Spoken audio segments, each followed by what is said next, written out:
Este día Disyembre 5 formalmente ya implementa con el Pick and Go Scheme o el 1 Unit 3 Minute Loading Policy na Quantos Public Utility Jeepneys o PUJ. Este ta incluye el mga PUJ ta biyaha para na Santa Maria, Pasonanca, Canelar Moret y Canelar Airport. Base na plano, el loading area del PUJ ta biyaha para na Pasonanca, Santa Maria, Canelar Moret y Canelar Airport ya bira otra vez na di este original lugar que estipula na City Ordinance 248. Según con un chofer si Bernard Bautista, más bueno según este comparando del una, siendo más pronto sila sa pasahero y no hay reclamo desde mga pasahero. Nala 3 minutos, un jeep lang.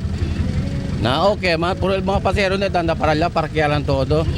Según también con un dispatcher si Emil, el momento que daya manada el pasajero na loading area, talyamay lang según sila con el chofer desde na storage. Habla yo, 3 minutes lang kita aquí, no puede aquí dura. Habla yung mga pasahero, sinta lang anel yo. Si tiene valor de un jeep, among may talama.